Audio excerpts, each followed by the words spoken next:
Shalom, shalom, everyone. Shalom, shalom.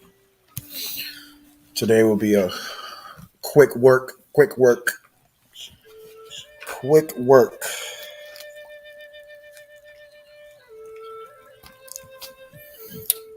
You know, I find it funny, I wake up. Shalom, everybody. Shalom, Martha. Uh, you know, I find it funny that I wake up, what was it, like 2 days ago? I was going to do this video yesterday, but the brother Louis was off. So he was off of work. And I wanted to do that build with him. So I put this, for the next day, which is today, you know what I'm saying? But I wanted to talk about this yesterday because I find it to be hilarious. So I'm at the job, man, and I see that Ayash from Ancient Watchmen drops, a little try to like a rebuttal video towards the discussion I had with the brother Yeshua. And I'm not going to lie, the whole time I was laughing. Because again, I don't know what Shamar is doing, what he's thinking about, but the brother's clearly not thinking at all. You know what I'm saying? And I found his whole little 20-minute video to be hilarious of things that he was saying, right? And we're going to debunk every single one of them.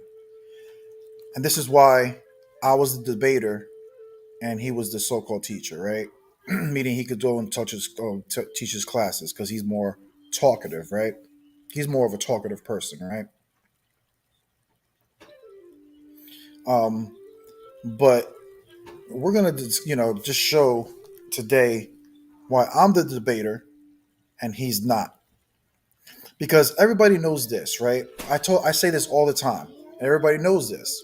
When I debate or have dialogues with people, what do I tell you guys over and over and over again how to defeat your opponents, right? By doing what, people? By using their sources, using their books, their logic. That's how you beat your opponent, right? But for some reason, during this video, especially around the end, Shamar thinks that I was teaching my own doctrines or something, or my own beliefs during that discussion, which Shamar should have known better. You know what I'm saying?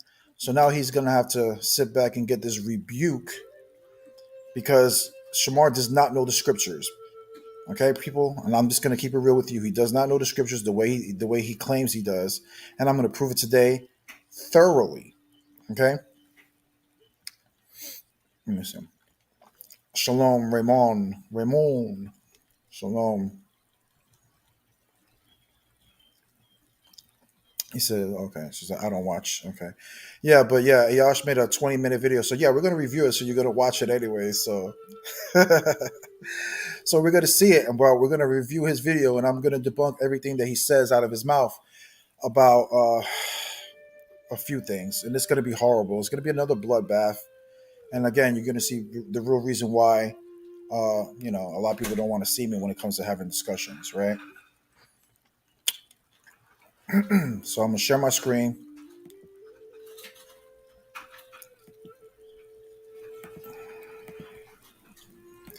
Now we're going to listen to the first 5 minutes of this video, right? And what you guys are going to see is hilarious, right? It's going to be hilarious. And again, you can tell that Shamar was just so desperate to try to find anything that even when his searching makes him look a fool, right? Where's that video? I need it, my friend. There it is.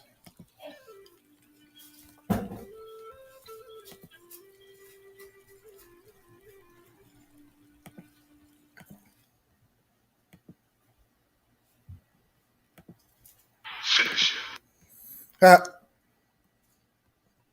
Let me see. Here, my enemy.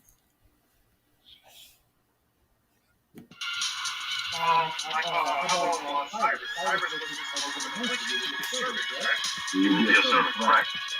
But they're not Israelites. What if I could show you that in this verse? No, brother, what I'm brother, again, brother,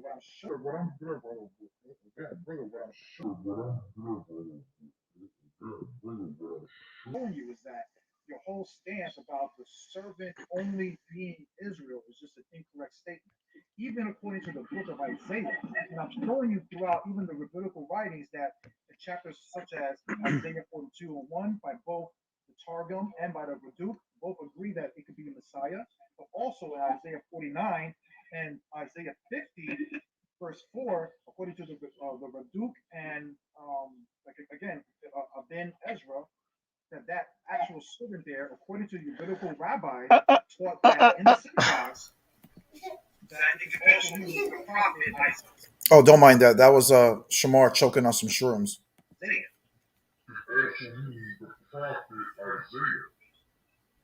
Okay.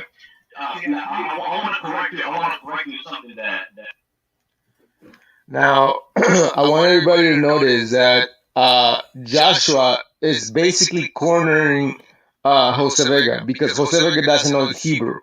Now, within the context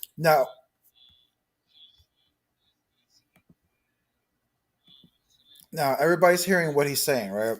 He says that Joshua was quartering me. Now, anybody who watched that live, we all witnessed what happened in that live, right? No disrespect to the brother Yeshua, right? We all know that, right? So no disrespect to the brother Yeshua, but we all know what happened in that discussion, right? You know what I'm saying? Everybody saw how I made him had to abandon his whole stance about uh, the other nations being the one that the suffering servant is is serving, right, or suffering for, right? That was an easy, easy point, right? But we're gonna keep listening to what Shamar is saying, and he's gonna be again. It's gonna be a bloodbath.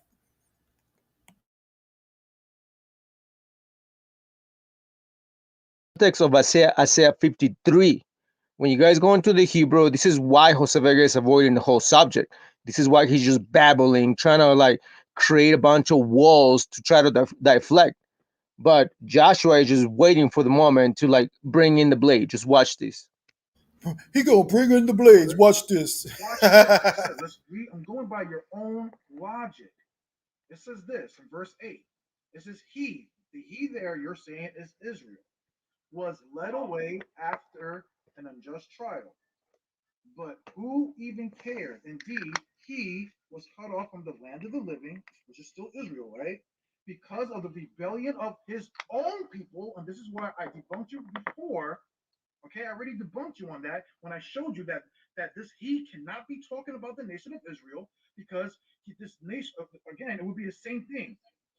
That Israel was suffering for the rebellion of Israel.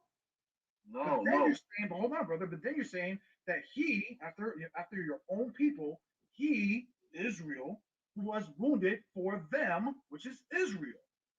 No, Your that's not, whole bro. That's brother, not the right interpretation. Look, it says from imprisonment and from judgment he is taken. This is remember that we're talking about what the nations are seeing. Isaiah 52 verse 15. Who who will believe our report? This is the nation speaking. From imprisonment and from judgment he is taken. Israel is taken, and his generation Israel. Who shall tell? For he Israel was cut off from the land of the living because they were exiled, diaspora. They were kicked out, enslaved. brother, for who? Because of the transgression of my people, a Who's plague okay? befell No, them. brother. For my own people, brother. I already debunked that. That's what I'm trying to tell you, brother. You have to let go of the stance that this is talking about the views from the other nations viewing Israel because it's Because not. of the transgression of my people, a plague fell upon them. Who No, is but it says them? It's no, not the brother. Messiah, because the No, but it Messiah says cannot be them. no. I'm talking about my own people right now. And it says for this Israel, right, who is suffering for them the rebellion of my own people. So again, it's that the he. I'm proving to you that the he there cannot be talking about Israel, brother. This That's is point bro. blank period. That's point blank period. But now I would like to So start talking about. so who is them? Who is them? Is the Messiah them? Is the Messiah many people? No, the Messiah is the he that we read all throughout from the very top of verse 8, where it says he was led. That word he there is not. It does not mean them. That word he there is not, it does not mean them. That word he there is not, it does not mean them. Let's look again. It's not. It doesn't mean them, brother. The word means them. Lamo, I show you how lamo means them. Lamo means them. I gave you 3 examples in the Hebrew Bible. That lamo means them. But no, this is not. But it's a different he, brother. Look. But it's a different he, brother. Look. Psalms 8, 39, 47. Lakash. Right. Lakash. Right, because he was taken. Right. Bro, Again, what the fuck? It does not mean them. That's not the word. The word is lamo. Look.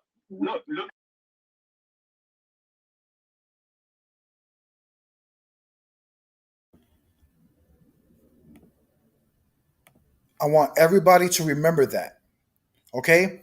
The Hebrew word that he was looking for was lomo, right? Lomo. Now, everybody's about to witness Shamar pull up the wrong word. So he's right now trying to correct me, right? But the word that the brother was looking for was lomo. And again, it wasn't shown when we were reading, which I thought was the Masoretic text. That's the reason why I said what I said, because I thought I had the Masoretic text put down, right? But we noticed that in that conversation, even the brother Yeshua says that the word wasn't even there. So why would now Shamar use the wrong word, right, and act like as if that's the word that Yeshua was even saying? Lomo. Remember that. Watch this.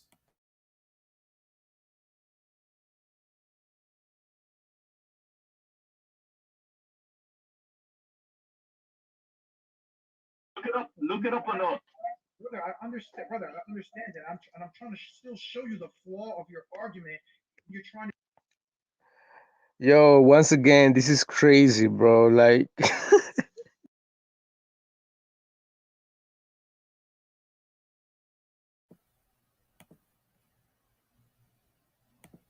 Y'all see it, right? Y'all see that Hebrew word that he just pulled out, right? H5971, right? Shamar. That's not the word that the brother was talking about, Shamar. How slow are you?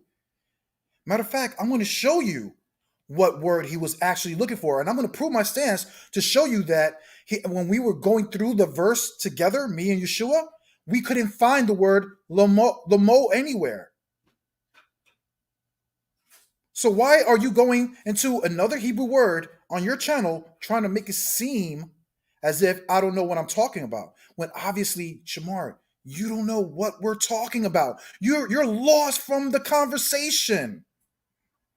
You're thinking that he's told me that word of my people, which is H5971, right?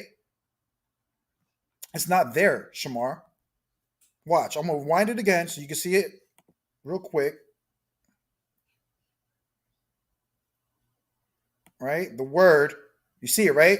Of my people from H5971, right? Of my, that's what Shamar thinks that what me and Yeshua are discussing. No, Shamar, that's not what we are discussing.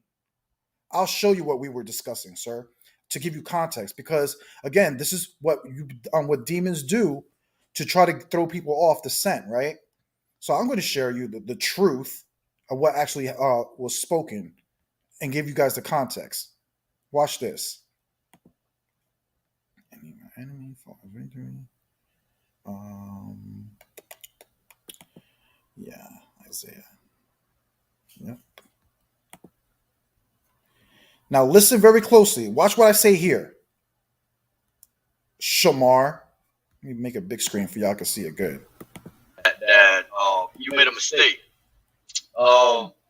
When you said that it does not say them, it does actually say them, bro. Now, if you pull verse 8 of Isaiah 53, it says in Hebrew, and this is in the scroll of Isaiah. You can find this anywhere, even the Dead Sea Scroll of Isaiah. I'll pull up the screen real quick.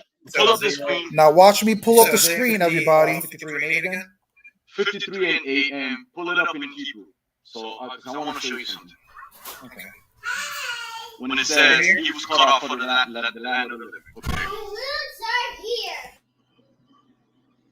You reading it? All right, go down. Go down. Now watch what he says here, people. Watch what he says here, people. Go. Watch this. Okay, right there, right there. It says, Mi pesha, ami, nega. Keep going down, scroll down.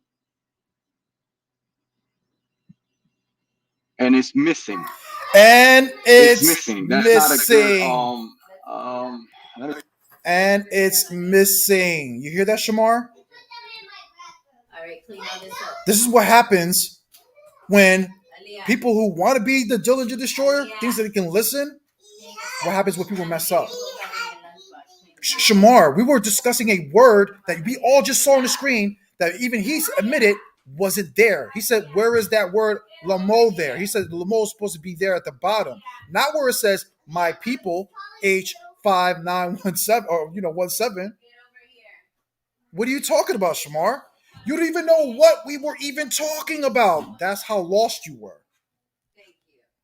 Thank you. This is crazy, right?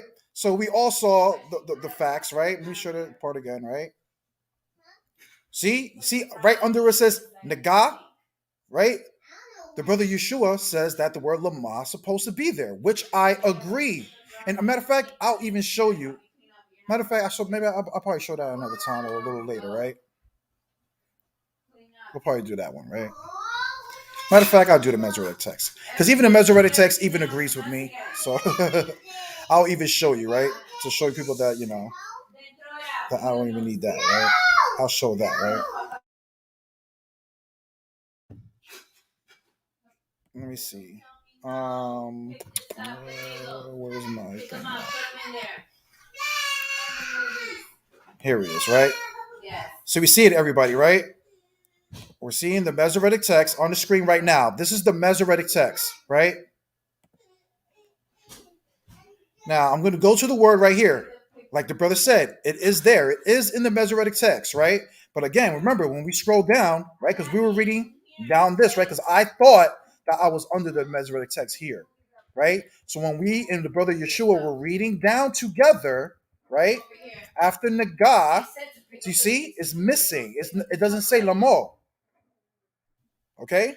So I thought, so again, I thought wrong. I'll admit that.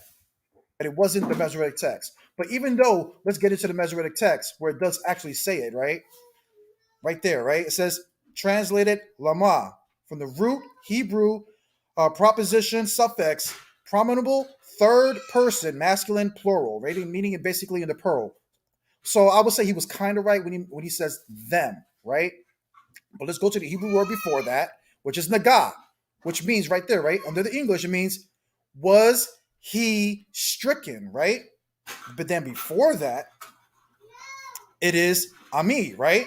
Which means of my people. So let's read it real quick, people. Of my people, right? Naga, was he stricken for them? So again, who was the them? My people that he was stricken for. Who's the people? Israel. So argument still works in my favor, right? So that's dagger number 1, right? Now let's go back to the video.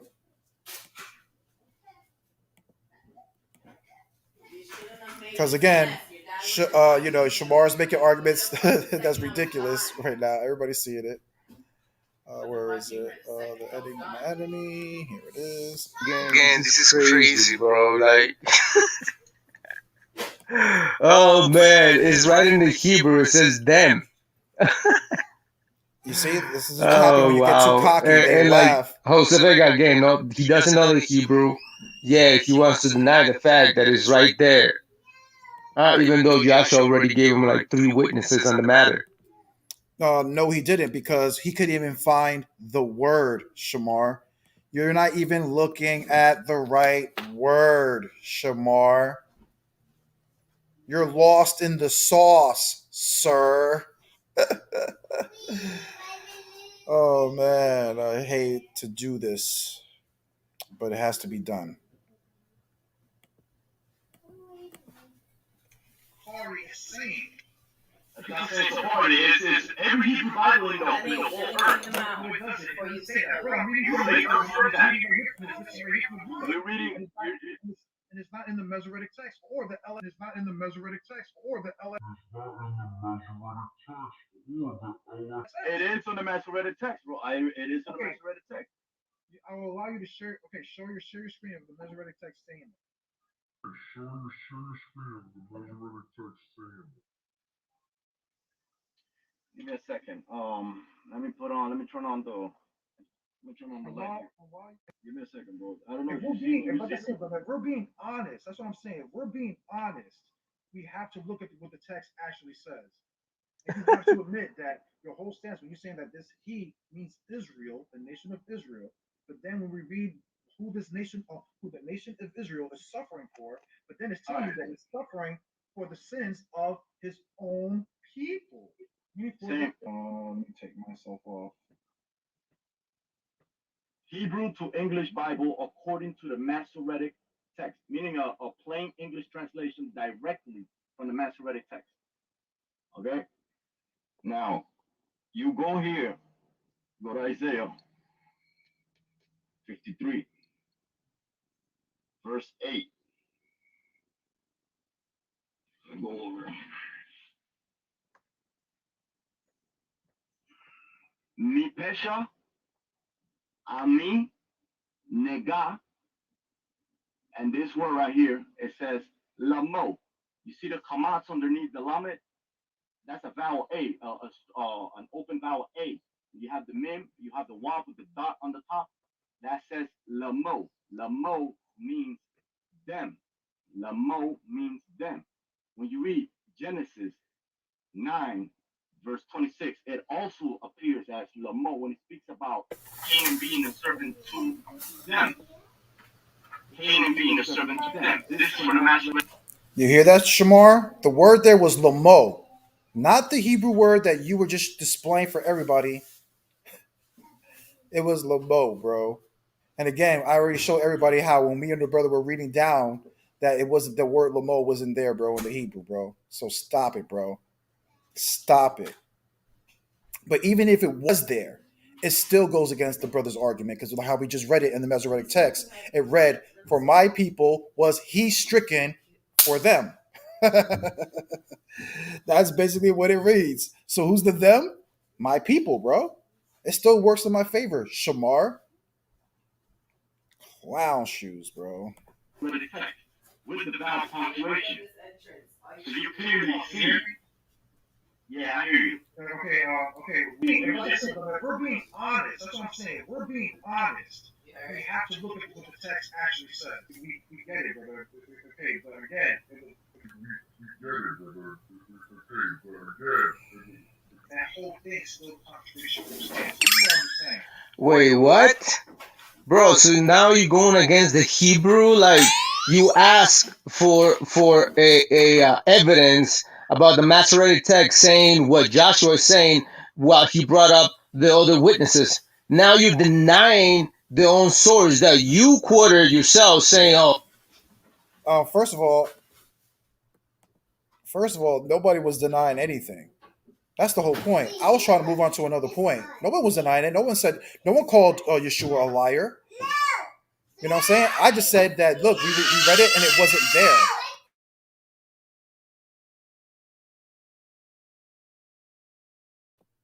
Right? So let me keep playing, right? Because we're almost done with this video. It's only already like 10 minutes in.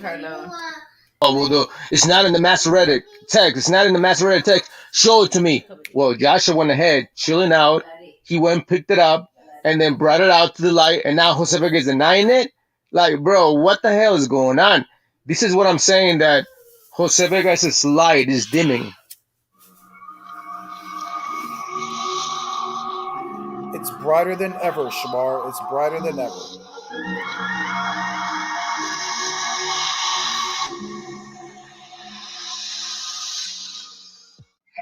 But I already told you how that completely contradicts Torah, Genesis 18, ideology, and also Deuteronomy 28 and Leviticus 26. Now, this is where the body bags are going to start falling in, people. Once we get to around the 10-minute, 40-minute mark, this is when the real body bags are going to start coming in. Because Shamar is going to start making statements and just saying things and not proving things. And that's the difference between me and Shamar, and everybody knows that.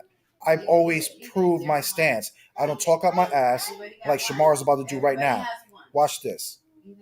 Again, all throughout the book of Isaiah, which again, I'll pull the scriptures again for everybody who wants to read them on their own time. So again, I'm going to do a lesson on this and bring it all out to the table this week, whatever. But you can read that in Isaiah 42. You can read that in Isaiah 48. You can read that in Isaiah 50 about them complaining about not listening to the law, statutes, and commandments and being punished for it and being exiled. Why? Because it all ties in with them being disobedient and paying for their sins or paying for the curses of Deuteronomy 28 and Leviticus. Wait, you guys didn't catch that. He literally said that these people that went into slavery and they went into captivity to Babylon, they were paying for their sins. Then later on, he changed his stance, saying, no, they were paying for the curses. But wait a minute. We teach, well, at least this is my stance. And Jose Vega should have known better that I teach that Daniel, right? Daniel was a righteous brother. Meshach, Abednego, and then brothers that were put into the furnace, they were also righteous men. Okay.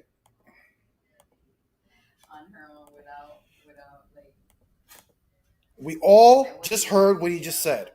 That Daniel and the three other brothers were righteous men, right? Meaning they weren't sinners. Come on, Shamar, really? Is that really what the book teaches? Brother, you know I can pull like 20 scriptures where it talks about not one man is good, not one man is righteous. Huh? You forgot the book of Psalms? Huh? Oh, the New Testament? All throughout the New Testament? Shamar, it's like you forget things. Like what's going on with your head? You have the audacity to say that Daniel wasn't a sinner? Really? Okay, let's find out. Now we're going to get into the scriptures and let's find out if Daniel was a righteous man, meaning sinless, right? Let's find out. Because again, my whole stance was this that night, right? That the Most High sticks up for the righteous. But according to Shamar and these guys, no, he doesn't. Matter of fact, if you're righteous, I'll crap all over you. That's their stance, right? But I'm going to show you and prove it to you that Daniel was a sinner. And not even that. He says the three guys that were thrown in the furnace, right?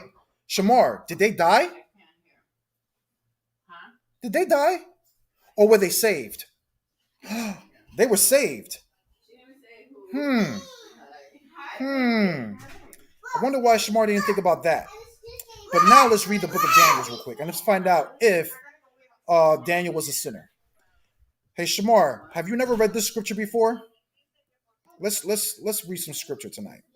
Now we're going to get into some scriptural beatdowns. Yeah, Daniel wasn't a sinner. Okay. Let's find out if Daniel was a sinner. You never read Daniel 9? you know what the problem is, people? And I'm going to keep it real. You know what the problem is? Shamar's never... I've done this class and on Isaiah 53, Daniel's 9 and stuff like that, and debated Daniel's 9, Isaiah 53, and had discussions on other people's platforms, right? Right? I actually go out and teach these things. Where is Shamar's? Please post one class so that Shamar broke down Isaiah 53, Daniel's 9, or even that, going on other people's platforms discussing Isaiah 53, Daniel's 9, right? Where is that, Shamar? But you want to question me about it? So, Shamar, have you never read Daniel's 9? Let's read Daniel's 9. Let's go find out if Daniel was a sinner, right? Watch this. I'll take myself off. Hi, baby. Right? This is Daniel's 9. We're going to read the 1 all the way down to 20 for Shamar. Right? This is Daniel's 9 and 1. It says, in the first year of Darius, son of Assyrius, who was a Median descendant and who had been appointed king over the Babylonian Empire. In the first year of his reign, I, Daniel, came to understand from the sacred books that, according to the word of the Lord disclosed to the prophet Jeremiah, the years for the filling of the desolation of Jerusalem were 70 in number. So I turned my attention to the Lord God to implore him by prayers and requests with fasting, sackcloth, and ashes. I prayed to the Lord my God, confessing in this way, O Lord, great awesome God, who is faithful to his covenant. What covenant is that, Shamar? Yeah, and those who love him and keep his commandments. We have sinned. Now, I want everybody to realize what's going on here. Now we just read about, how the Most High, if you confesses that that He's a great, awesome God, He's faithful to His covenant, right? And those who love Him and keep His commandments, right? But now He's saying we have sinned. Who's the we, people? But I thought Daniel wasn't a sinner. I thought Daniel was righteous. But it says we have sinned. You see how the prophet Daniel is including himself with the nation? He says, we have sinned. We have done what is wrong and wicked. We have rebelled by turning away from your commandments and standards. We have not paid attention to your servants, the prophets, who woke by your authority to our kings, our leaders, and our ancestors, and to all the inhabitants of the land as well. You are right. You are righteous, O Lord. But we, not they, not them, but we are humiliated this day, the people of Judah and the inhabitants of Jerusalem and all Israel, both near and far, away in all the countries in which you have scattered them, because they have behaved unfaithfully towards you. O Lord, we have humiliated our kings, our leaders, and our ancestors, because we have sinned against you. Yet the Lord our God is compassionate, forgiving, even when we have rebelled against him. Not make you suffer and be a suffering servant. That's another dagger right there. We have not obeyed the Lord our God by living according to his laws that he set before us through his servant the prophets. All Israel have broken your laws and turned away by not obeying you. Therefore, you have poured out onto us, not them, but us, including Daniel, the judgment solely threatened in the law of Moses, the servant of God, for we have sinned against you. He had carried out his threats against us and our rulers who were over us by bringing great calamity on us. What has happened to Jerusalem has never equated under all of heaven. Just as is written in the law of Moses, so all this calamity has come unto us. Still, we have not tried to pacify the Lord our God by turning back from our sin and by seeking wisdom from your reliable moral standards. The Lord was mindful of the calamity and he brought it up on us. For the Lord our God is just in all he does, and we have not obeyed him.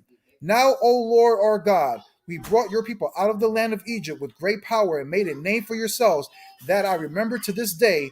We have sinned and behaved wickedly. O Lord, according to all your justice, please turn your raging anger away from your city Jerusalem, your holy mountain. For due to our sins and the iniquities of our ancestors, Jerusalem and our people are mocked by all our neighbors. I'm gonna skip down to verse 21. Verse 20. Matter of fact, for everybody who's thinking about, when he says we, he's not including himself. He's not including himself. He's speaking in the third person or whatever kind of games you want to play. Well, here is the body bag, right? Here is the body bag to that. Verse 20, 9 and 20. When I was still speaking and praying, confessing my sin and the sin of my people Israel. But wait a minute. According to ancient hobbit,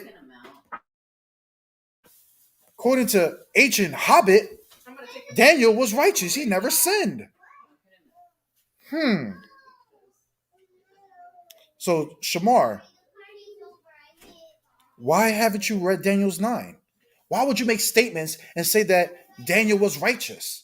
And even when he was righteous, did not Daniel held a high position? He wasn't in the bottom. He wasn't a slave. He held a high position. Who else? Why? Because he was right. Because he stuck up for the Most High, right? Just like what's his name?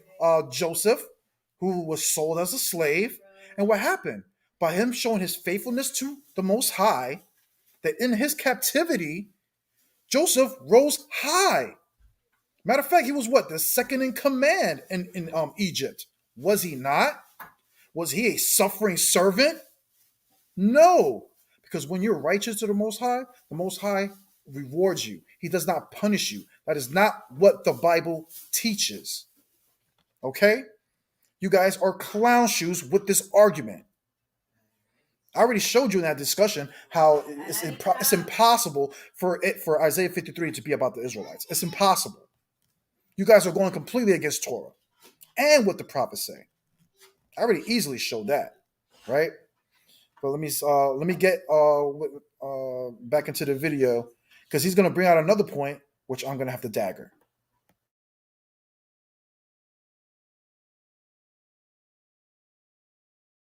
That's right. I was watching. What was I? Was I in the video? No, that was in the scripture. So we all see here clearly Daniel was a sinner, right? Back to the video. Let me see where he's at. That's right. Stop the screen. Share the screen. Let's see. Enemy. So why would righteous men go into slavery if they were righteous? They didn't commit no sin. You see what I'm saying? This is where everybody heard that. They committed no sin. But we just read that in Daniel's 9 and 20, Shamar. Write that down, Shamar. Daniel was confessing his sin. What are you talking about? What are you talking about? See, this is what happens when clowns try to go after the diligent destroyer. The diligent destroyer has to open up the Torah, has to open up the book, and remind these clowns what is what. Right? So let's bring out some scripture, right? Let's bring out some scripture on this matter. Right? Let's bring out some scripture. Because again, like I told you before, these people act like as if the Bible doesn't talk about no one being righteous, no one being good. Shamar, we're gonna bring out at least like right now. I'll bring out like 5 scriptures real quick on the matter, right?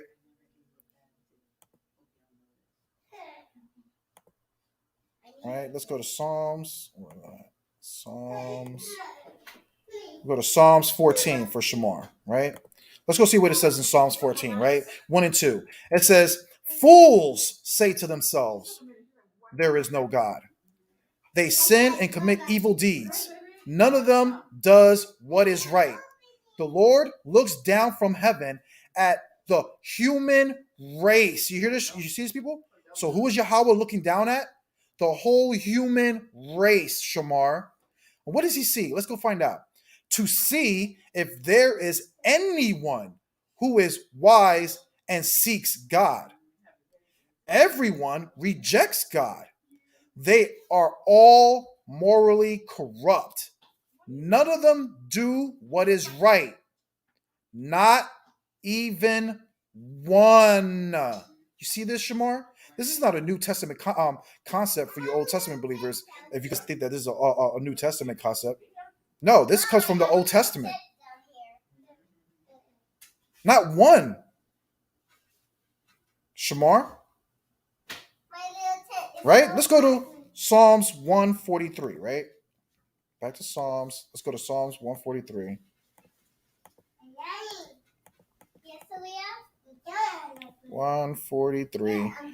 We're going to read 1 and 2. And this says, "Oh Lord," this is Psalms 143, verse 1 through 2. And it says, "Oh Lord, hear my prayer. Pay attention to my plea for help. Because of your faithfulness and justice, answer me. Do not sit in judgment of your servant, For no one alive is innocent before you. You see that, Shamar? Nobody. There is no one alive, Shamar, that is innocent before you. You act like you forgot this concept, Shamar. And this is the stuff that one of the reasons why I had to leave Ancient Watchmen. For stuff like this to be said by Shamar, I can't no longer stand by this stuff because he's not even making any sense. All right, this is not Ecclesiastes. This is Esther. My fault. Now let's go to Ecclesiastes, right?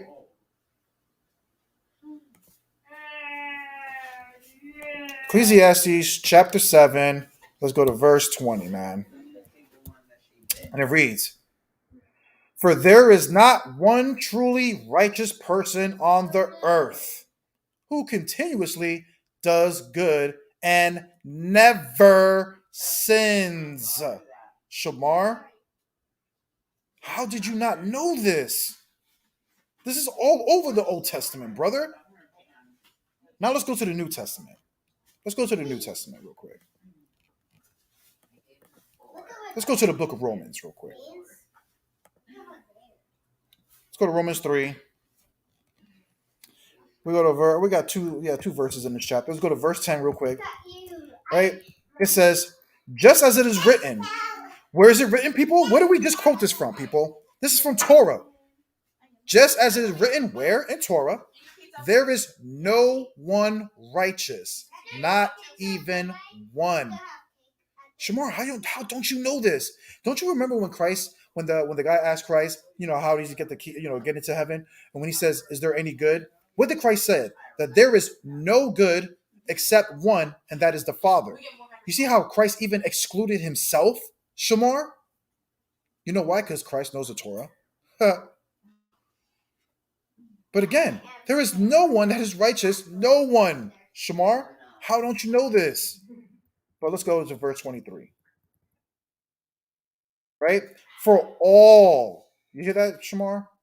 "For all have sinned," including Daniel, including Josiah, including Job, including all of them, Shamar. "All have sinned and fall short of the glory of Yahweh," Shamar. But you know what? I'll show you something, though. I'll show you something. Shamar. I'll correct you. I'll even help you. I'll help you out. I'll even help you out, Shamar. Right? So let's say that Daniel achieved righteousness, which I believe he did probably achieve it, right? He probably achieved it.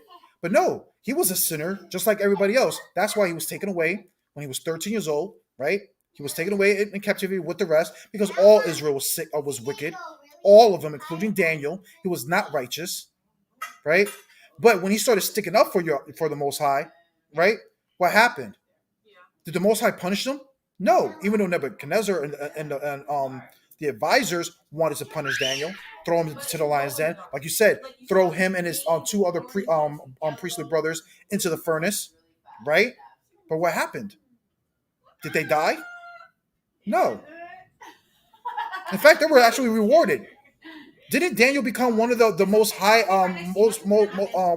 Nebuchadnezzar's basically top prophet dude?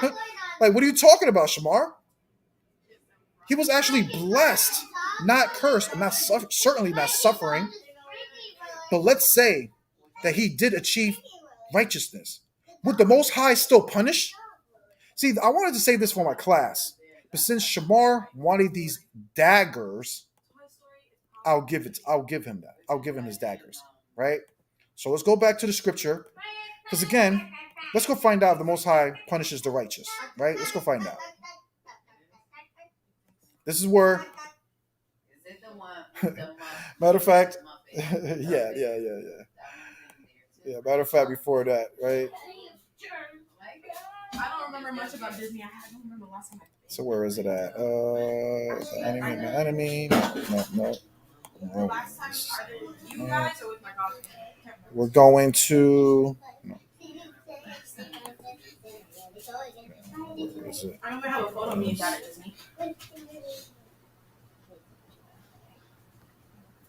When I remember going out to theme parks, Man, Shamar, I didn't want to do it to you, bro. I didn't want to do it to you, bro. This is Ezekiel. So let's say, right, that Daniel and them did achieve righteousness, right? Right? Even though the scripture really doesn't say righteousness, but they basically were following the Most High, right? Shamar, have you not read Ezekiel 14 and 14 through 20? Let's read it today so we can all read together, hand to hand, Shamar. Right? This is Ezekiel chapter 14, verse 14. It says this, Shamar. Even if these three men, see, just like I said, Shamar, even if they achieve this, Shamar, even if these three men, Noah, Daniel, and Job, it's kind of funny that those are the people that Shamar mentioned in his class, in this video, but he added Josiah, which was ridiculous. But he says, even these three men, Noah, there's Daniel, people, and Job, were in it. They would save only their own lives by their righteousness, declares the sovereign Lord. You see that, Shamar? Not suffer, bro. Like the people, like the servant, like the suffering servant of Isaiah 53, sir. You see, Shamar? You did not know that. Basically, I'm thinking that you didn't know the discussion or what the discussion was about. Because my whole point was, Shamar, was that the Most High does not make the righteous to suffer. And right here is the proof text, Shamar. Noah, Daniel, and Job were in it, meaning they were following him, Shamar. They would save only their own lives by their righteousness, declares the sovereign Lord. Meaning themselves, Shamar. They can save themselves with their righteousness, not be punished, Shamar. Now let's go down to verse 20 to get this. It says, even if Noah, Daniel, Job were in it, just like verse 14 says, right? As surely as I live, declares the sovereign Lord, they could not save their own sons or daughter. They would save only their own lives by their righteousness. You see this? You see this, Shamar? You know why? Because right here is another proof text that the Most High is not going to make the righteous to suffer for the wicked. Even your own son and daughter.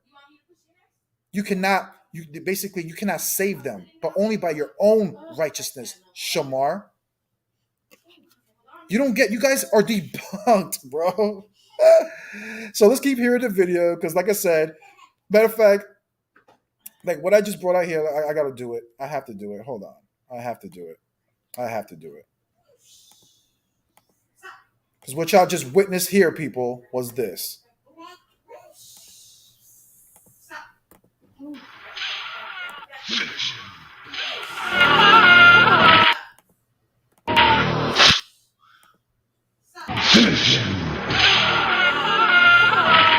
Flawless victory, fatality.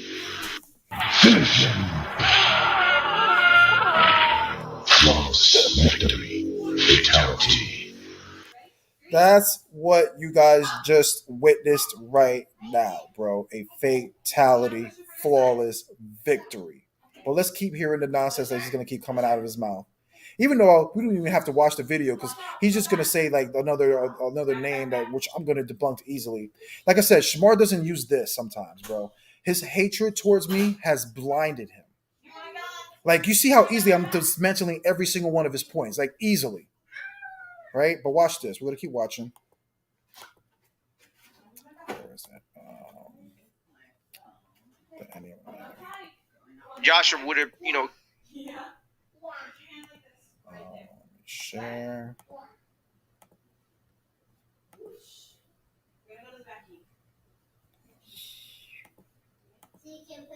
should have cut him out right there. But hey, you guys don't have.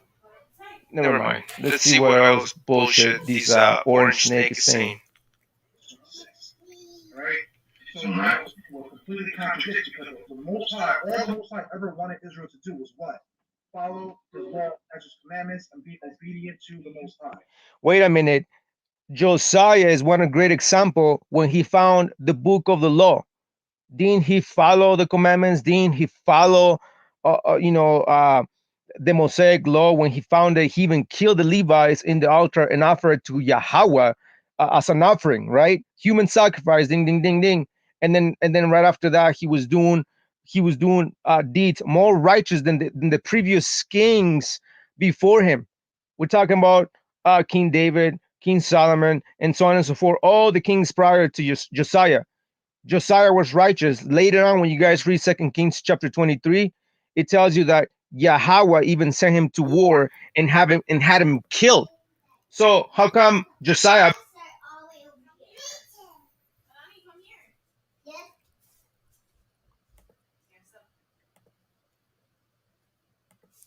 Once again, people, um, Shamar, I challenge you to open up the Bible, go to 2 Kings 23, post up the verse where it says that King Josiah was sinless and or righteous. Post a script right now. All it says in the previous chapter, chapter 22, not 23, learn that in chapter 22, in the beginning, it says that he did that what was right in front of the Lord, which he did, which was burn everything down and do what he was supposed to do. But Shamar, did you not forget for the first 26 years of his life, what was Josiah doing? Worshipping idols, doing wickedness, being in sin. So no, Shamar, Josiah wasn't a righteous man. Matter of fact, he has nothing to even do with the conversation. Was Josiah, first of all, Josiah was a king. He wasn't a suffering servant. He didn't get exiled and was persecuted. What are you talking about, Shamar? Get the context of the conversation. We were talking about Isaiah 53, the suffering servant, right? Us being under Babylonian captivity. Josiah wasn't under Babylonian captivity, sir. Josiah, nowhere does it say was he righteous, sir. So everybody, we're seeing what we're seeing what's happening. Shamar is adding to the Torah, adding to the scriptures. Because that's what we can hear a lot from this video from going forth. A lot of this and not pulling up the scriptures and proving his point. Now watch this, right? So I'm gonna allow him to keep speaking because he just got daggered again. Prove it, Shamar. Let me pull it up over here. The Zephaniah app. I think somebody posted in the comment section to get the Zephaniah.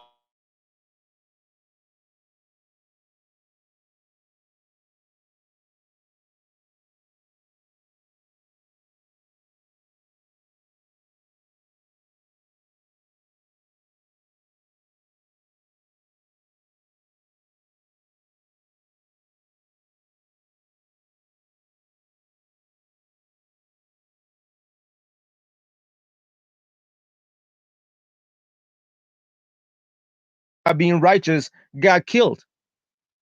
Huh? See, but this is the shit that you guys don't catch. But what you're teaching is that even when Israel was doing that, according even to the future, because you said it's a future prophecy, so you're saying that even though you are righteous, that you're still going to be suffering, be put down. Duh, this is exactly what we see all over Torah, Jose Vega. Don't you read your own Torah? Literally says that Daniel, Abednego, they were righteous men. They were praying. They were fasting even in captivity. They weren't keeping the commandments. They even denied worshiping the God of the Persian Empire, of Babylon, whatever you guys know. The statue, my bad, the statue of Nebuchadnezzar or Cyrus or whatever the fuck.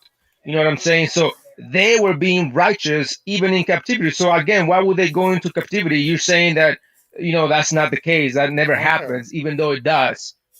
Like, what? Not only that, but you keep denying the Hebrew. Like, even when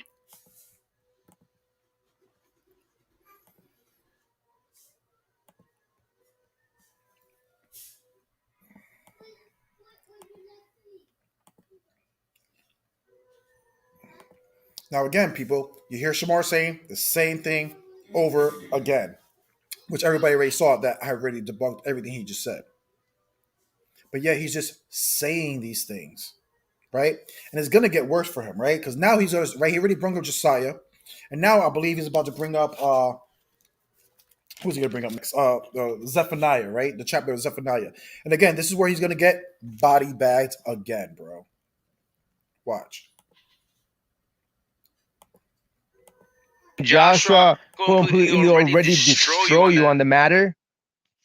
death and suffering for the sins of the other, putting the sins on your shoulder from the other nations or from the other people of Israel. Right? What? What? Again, that whole ideology completely contradicts, and I'm gonna start proving it right now. This is from. Okay, let me pull up the screen. You have to explain the other verses too. The verse 9, 10, 11, and the chapter of Isaiah. Yeah, we'll talk about the chapter, but right now I'm attacking your ideology of why Old Testament would actually believe such things when we read. He's even using my words, bro. Like ideology. Those are words that I use. Fuck. Do you hear that foolishness? So Ayash believes that he owns the word ideology. So obviously, no one can use the word ideology. You hear this craziness? We're over here claiming words. Shamar, you didn't create that word. Stop it. This is how childish you have become. Like I told people, the hatred that Shamar has for me is showing. And he's been looking like a fool this whole time. Oh man, what a copycat. Over the righteous Israelites, whenever they would follow the Most High, He would bless them, not make them suffer. And I'm going to prove my stand. Wait a minute. So if that's the case, why was Daniel and Abednego and the brothers that were put in the furnace suffering? If they were, if they were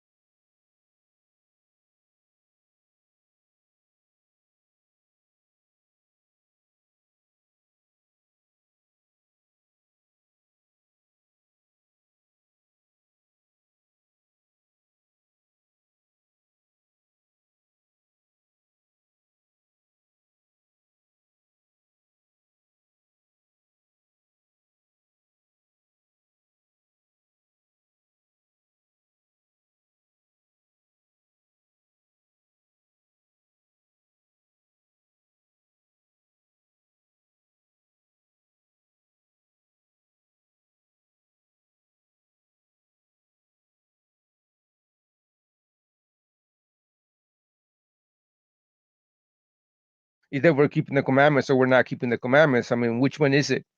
Because according to the book of Daniel, Abednego, Daniel, Meshach, and them brothers that were put in the furnace, they were keeping the commandments. They were righteous brothers and sisters. I mean, brothers.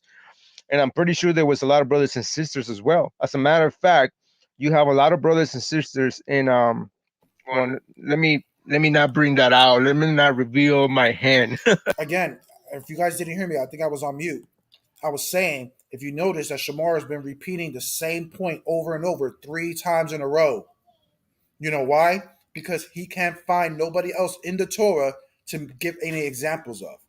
But we already read where I already debunked his Daniel argument. Daniel was a sinner. I already proved it. And even when he started acting righteously, what happened? He was rewarded, not punished. He rose up high in Babylon. He wasn't a slave. He was in the king's council, just like Joseph, who was a slave but then rose high. Why? Because he showed his righteousness, or showing his zeal for the Most High, and the Most High doesn't punish his children that seek him. Shamar, he only punishes those who turn away from him.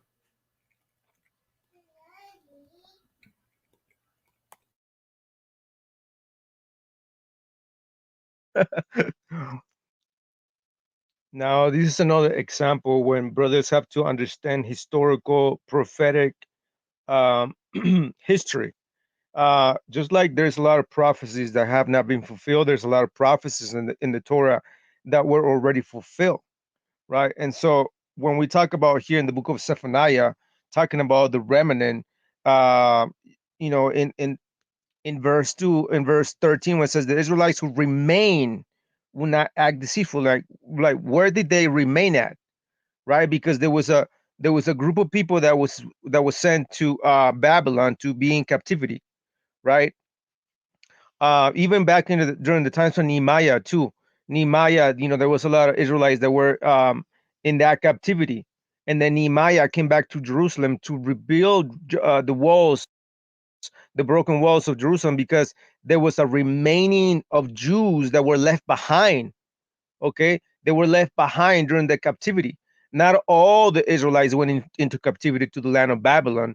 There was a remnant that went in, that stayed behind in the land of Zion, in the city of Zion, in Jerusalem, right, in the capital, the city of David.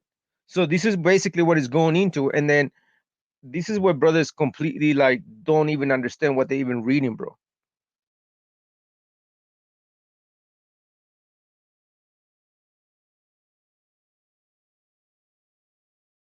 Now, again,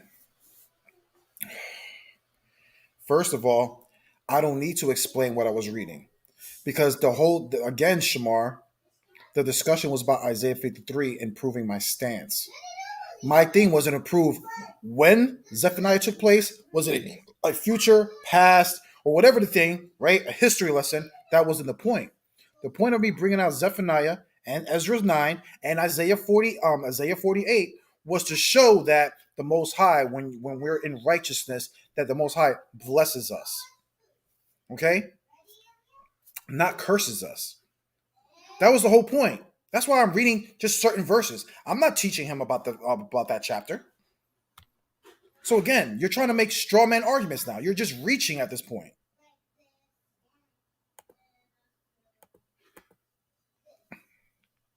This is the righteous remnant, people, right here. The Israelites who remain will not act deceitfully. They will not lie.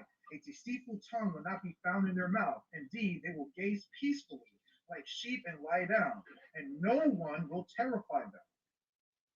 Like I said, I'm going to show you why your ideology doesn't work. Yeah, and this is what I was saying earlier that even during the times of the Persian Empire, you have tribes that went into slavery and captivity under the Persian Empire, and there were brothers that were righteous and keeping the commandments, and even they were even allowed to come back to Jerusalem and rebuild the walls. And this is basically what happened. Did everybody just hear the contradiction?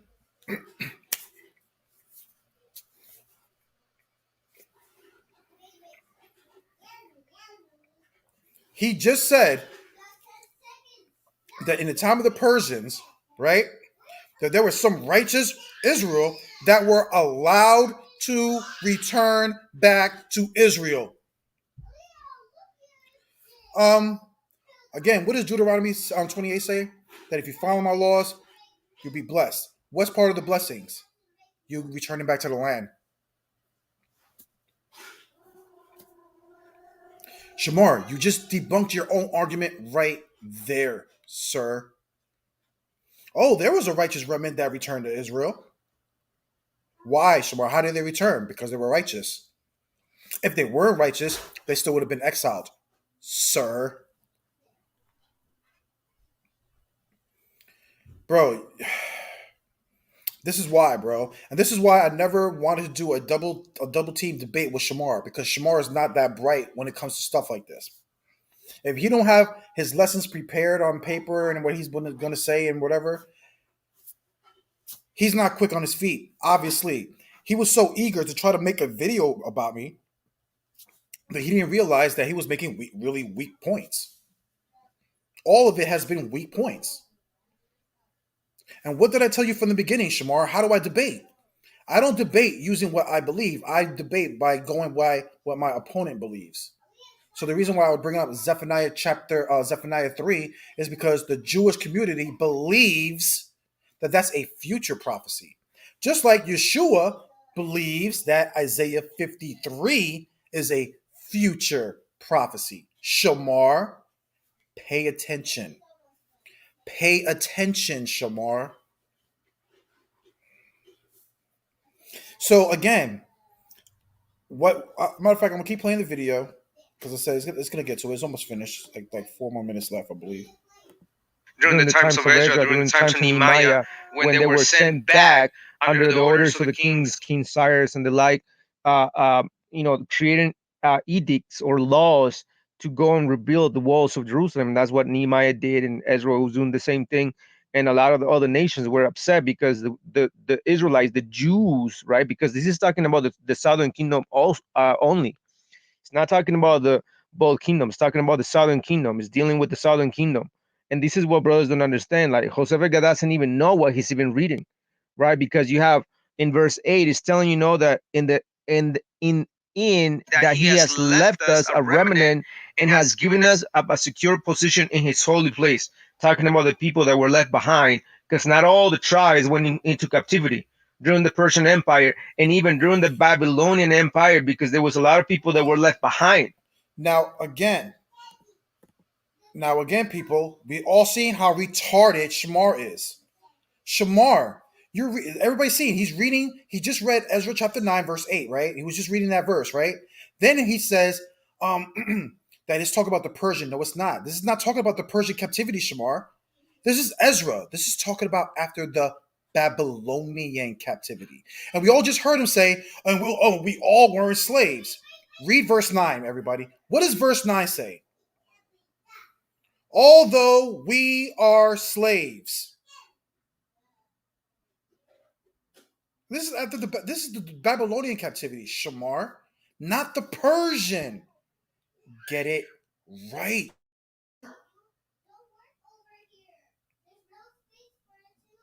Right? Didn't we not just come out of the Babylonian captivity? What did Ezra come out of?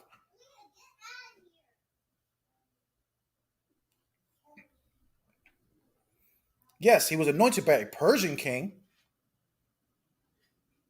But we all know what captivity they came out of. The Babylonian captivity, sir. And we were slaves. There was no remnant left in the land in the Babylonian captivity, sir. This is why earlier it quotes from Jeremiah, the prophet Jeremiah, about the 70-year desolation.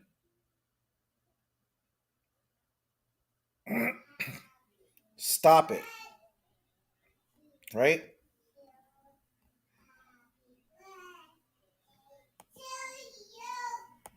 Let me play the video. There you go. Right? And so there was a lot of righteous Israelites that went into captivity even, right? We can give you a lot of examples. And you got brothers that Joshua, that's another scripture. Give me one, Mr. We got plenty of examples. You don't even have one example, sir. Not even one from the Persian captivity. Go ahead, Shamar. Name it. Post the scripture. Damn, this body bags tonight, bro. Just because otherwise he would have called it out. Jose Vega doesn't even know what he's talking about. He's just reading down as if from some website that he came across on a Christian website or whatever. But he doesn't know how to explain the historical context of what's going on. Because again, Shamar, I don't have to explain what's going on. My purpose, again, Shamar, was to bring up that verse to prove that when we're in righteousness, that the Most High protects us, not punishes us. That was the point. My point wasn't to break down the chapter of Ezra, chapter 9. Sir, I'm about to give the historical context on Ezra, chapter 9. Sir.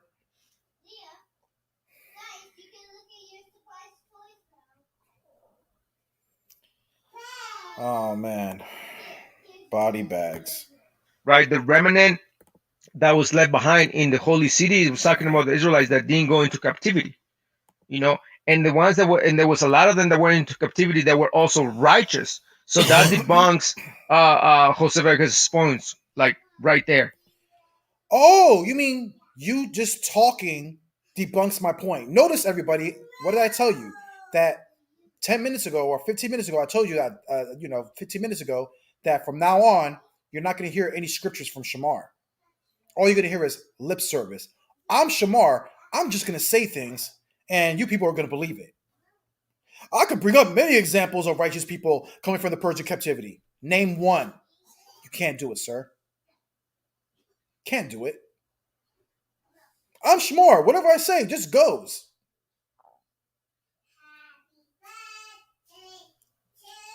Joke, bro.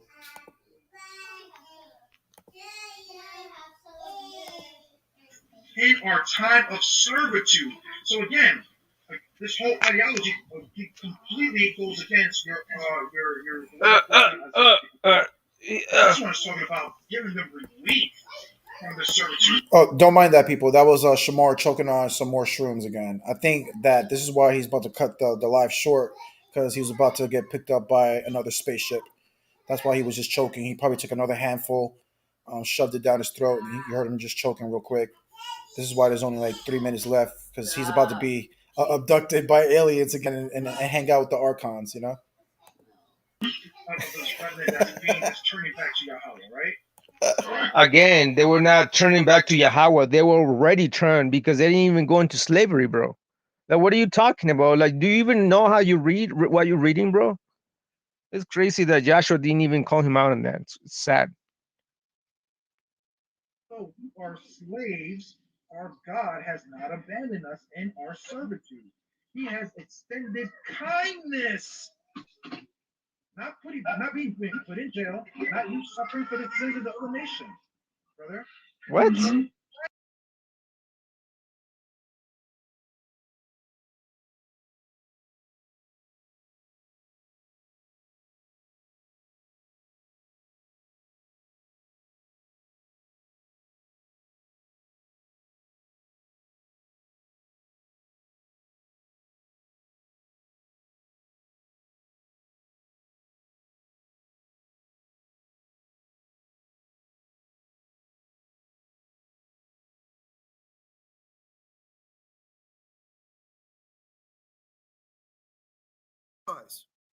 Pull it up.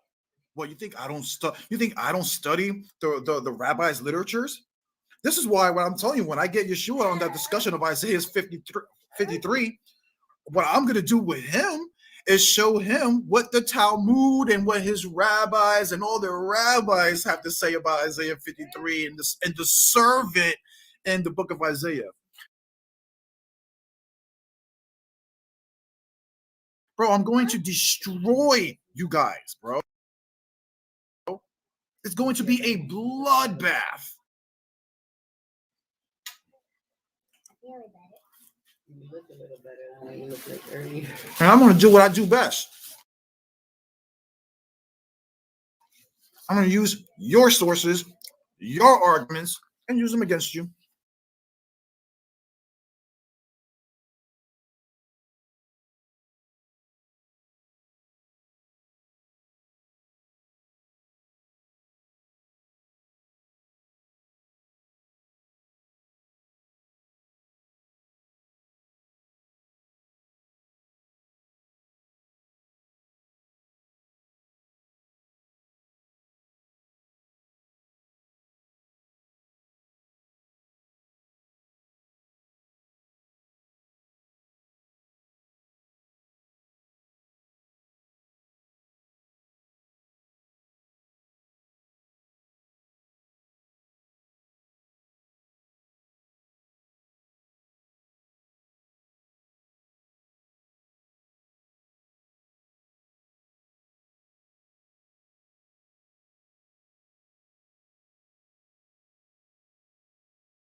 kindness to us in the sight of the kings of Persia, in that he had. Bro, the kindness that was extended is a lot of them not going into captivity. Okay. And a lot of them did go into captivity, Nehemiah, Ezra, and yet a lot of these brothers were righteous, including the ones that we read of in the book of Ezra, chapter 10, when they were made a vow, right, to basically put away all the half-breed Canaanites that were amongst our tribes. They were put away, and along with their mothers, they were like, no, you guys, right, basically Ezra, and yet a lot of these brothers were righteous, including the ones that we read of in the book of Ezra, chapter 10, when they were. Now, Shamar, I need you to open up Ezra chapter 10 and show me where it says that anybody was righteous. Again, people, do you not see what's going on here, people? How don't you people see what's going on? I clearly see what's going on. Shamar's doing too much of this and not opening up that Torah and proving his stance. Nowhere in Ezra chapter 10 does it say anybody being righteous.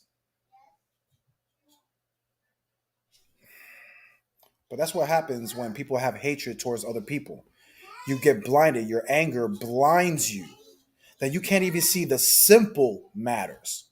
The simplest things. And it's a sad story with Shamar, bro. It's a really sad story. Were made a vow, right, to basically put away all the half-breed Canaanites that were amongst our tribes.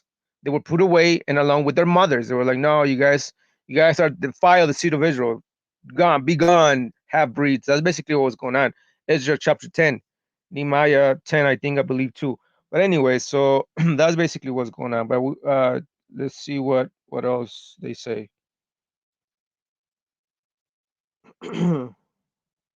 Now, I want to address what he's about to bring out, right? And listen to what he's going to say. He's going to say that uh, Isaiah 48:18, it says, "If only you had obeyed my commandments, prosperity would have followed you like a river. Deliverance would have come to you like the waves of the sea." Yet all throughout the Torah, we find what? We find even Daniel, again, once again, Daniel went into captivity, and his brothers, the other Judah, the. Again, notice, people, he's always mentioning what did I say like 10 minutes ago? Notice that he's saying the same names over and over again because those are the only three people that you can pull. And I already debunked all of them, which I'm about to debunk the last one, which is Job. I already debunked your Josiah. But first of all, Josiah was never in captivity. And nowhere does it say Josiah was righteous. I already debunked your Daniel about him not sinning. I already debunked that nonsense. Now he's about to mention Job, people, and I'm about to debunk that logic. From the royal house, there was they even denied worshiping the god that Nebuchadnezzar rose up for everybody else to worship, right? And Daniel and the other three brothers denied it, and for that they were put in the furnace. Now they were righteous Israelites, so Isaiah 48:18 goes out the window. I'm gonna give you another example. The book of Job, chapter 1, it literally tells you that Job was the most righteous man on the earth back in those days, and yet he was taking everything away from him. His family was killed off, murdered by your God, this and that and the third. I mean, I could give you examples on and on. Josiah is another example. Again, I brought it up earlier. So that right there, Isaiah 48:18 just goes out the window again. Like, bro, fucking joke. We're Carvana, the No, he's this is the company most high who invented Savior, car right? vending And machines if and only buying a they car had obeyed my 100% commandments, online. Now, prosperity would have followed you like a river. Deliverance, meaning you would have been saved, people, would have come to you like the waves of the sea. So again, brother, I showed you in Zephaniah chapter 3, Haji 1. No, that's not what the Bible teaches. The Bible teaches that if you follow my law, statutes, and commandments, you will be blessed. And if you don't follow them, you will be cursed. To say different is to go against Torah.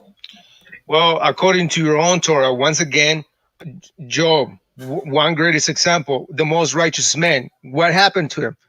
I thought if he followed the commandments and the statutes, prosperity, this and that and third was going to happen. Yet,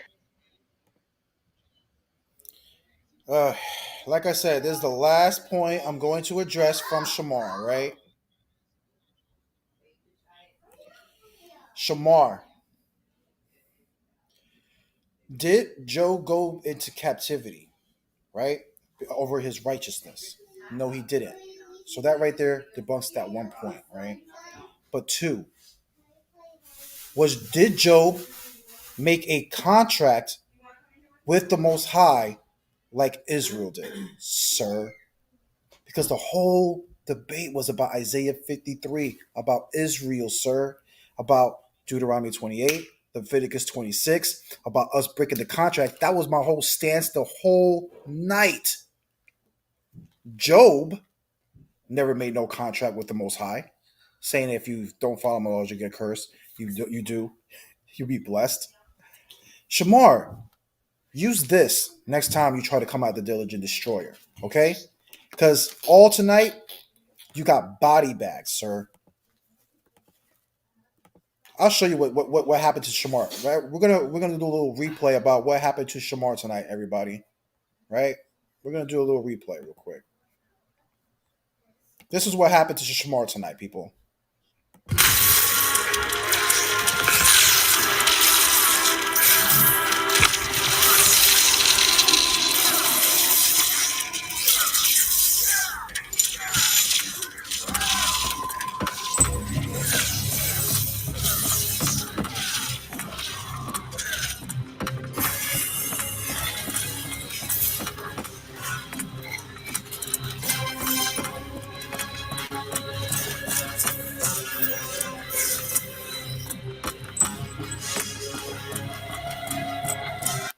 That's what happened to Shamar tonight, brothers and sisters. Okay? It was a Finish him. Flawless victory. Fatality. that's what it was. A flawless victory.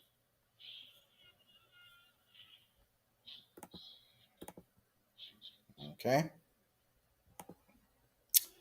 Yep. Anybody who missed it, I would say rewind the tape when I get off. Watch it. You're gonna see a bunch of body bags. You guys want to see a dead body? Watch this video. If y'all want to see a dead body, go watch the video.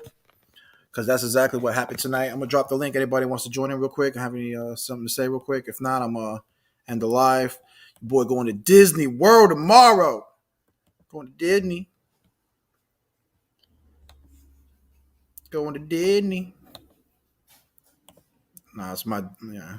Are you talking about Disney? Yes, Mama. I sure am. Nothing, Julia. Yeah, so everybody want to jump in the link? If not, like I said, I'm probably gonna end the live. Like I said, it was just a quick lesson. Well, beat down. 90 hit combo.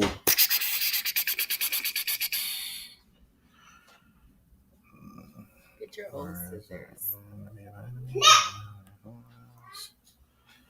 Yeah, but before I do that, let me get to it.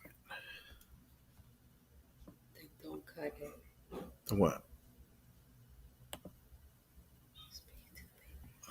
What's going on here? Finish him. That's not it.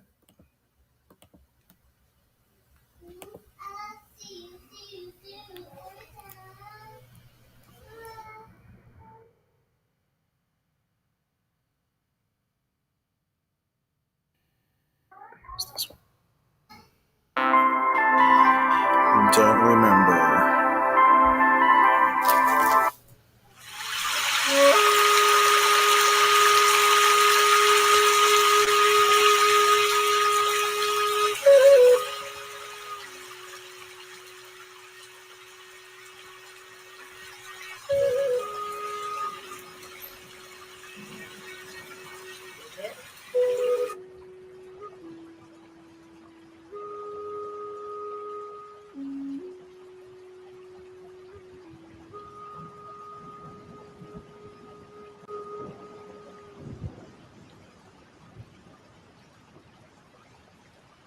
Shalom, shalom, brother.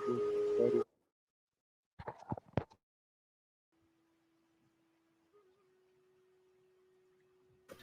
What's good, Job Issachar?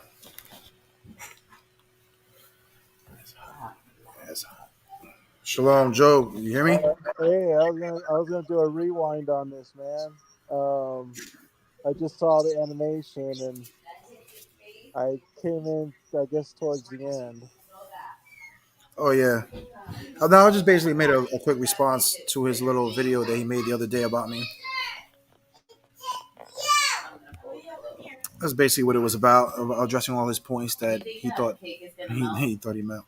What, no, what cake, babe? The ice cream cake in the refrigerator. Hey, do you think you'll find any reconciliation with your own brother or no? Any middle ground? Any halfway point? I can't hear you. Speak a little bit louder. Do you think you guys will ever come back together or get a halfway point where both of you guys can agree and proceed with you know as a team again? What are the chances of that happening? Nah, that's not gonna happen. Like I said, like he's on his own journey and I'm on mine. So it is what it is. He went a different way, and I'm gonna continue to fight for the Most High Yahweh and Christ. So Well, I know out of he. the out of the, let's just say out of 100, where's the stance in where's the truth, as opposed to speaking for yourself? How would we already know, and you already gave a lesson, but I mean, there was a reason why you left, and you kind of oversighted a couple of points, but you didn't really want to get into it with this brother anyways. But it's it just sucks. It sucks, for me. Especially, you know. I don't know. I don't. You know what I'm saying? I don't know why. At the end of the day, like I said, Shamar knows what I believe. I know what he believes, and what I'm saying. And even though he's been basically lying for the last couple of months. That's what I would just say, bro. He's been trying to say that he has been trying to say that the Most High is this demigod or all this stuff, but that's exactly what he's saying. He's saying that the God of the Bible is Satan, bro, and I can't be a part of that, bro. That's Well, just I can't be a part of that point blank period, bro. I can't go around and talk about gods, or God well, or Yahweh. I think there's a precept I think he keeps bringing up. I was gonna make a lesson on it, but I get caught up with school and work, so I wasn't really able to touch on it. But I think there was something where you are the father, your devil, or something like that, or something to that nature. I just He's talking can't. about John. He's talking about John chapter 8.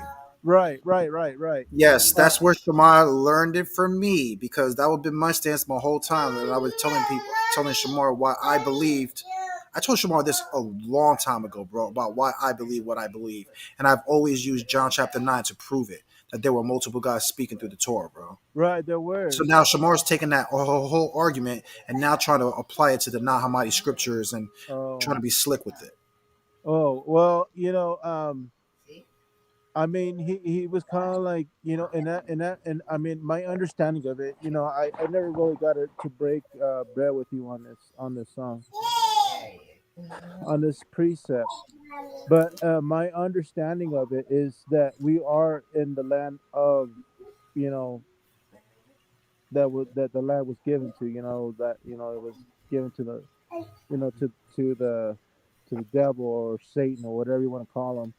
And if we were living in the land that he had preceded, man, I can see why the precept would say you are the father of your devil. Um, I don't think I don't think it talks about God, the Most High being the devil. It's just you are in the land and you are the father of your devil. You know what I mean? Just it's kind of like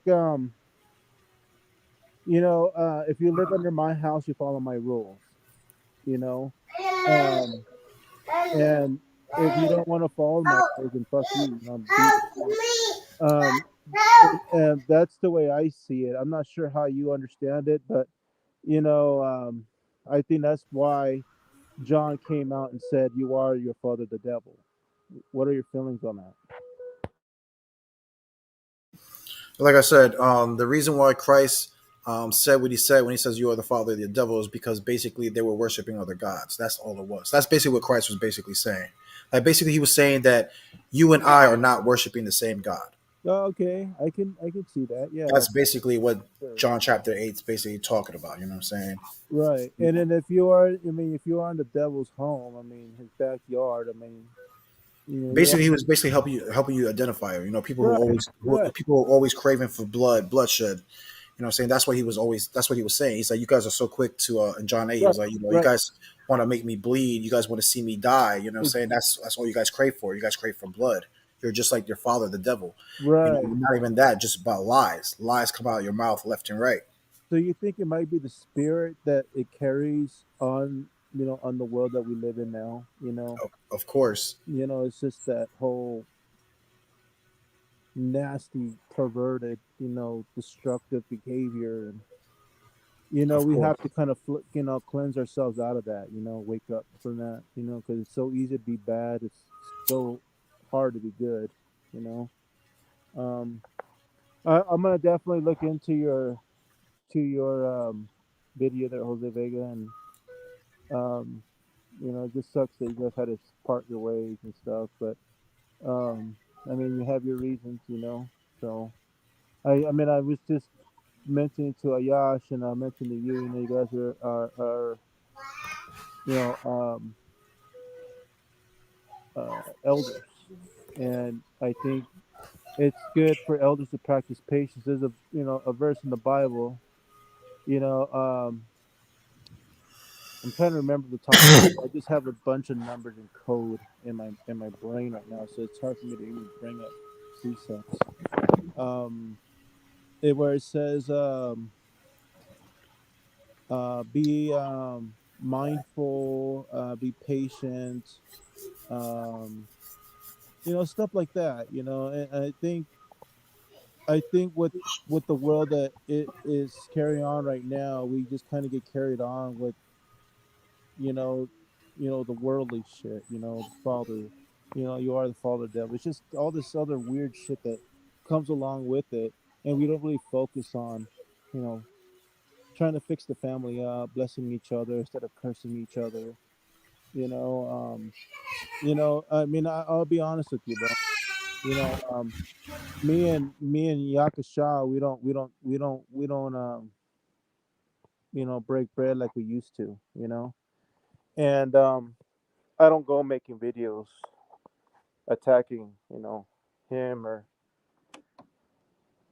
doing shit like that. I just don't do that, you know. I mean, I'm not saying that you shouldn't do it, you know, each to each their own, you know.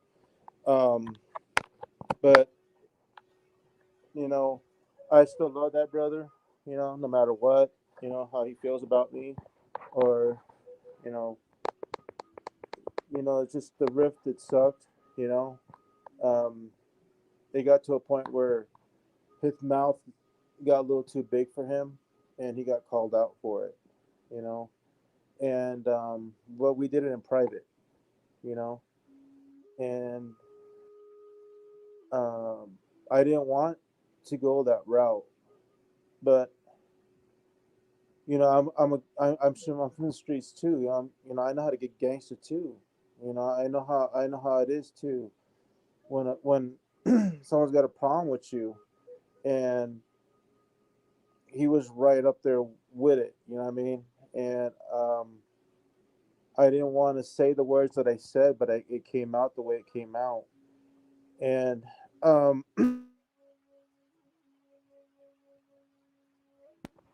if I were able to take it back, you know, I would. But there's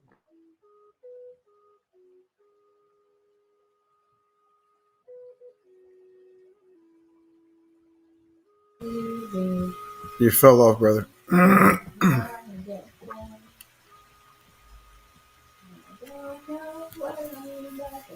All right. Brother fell off.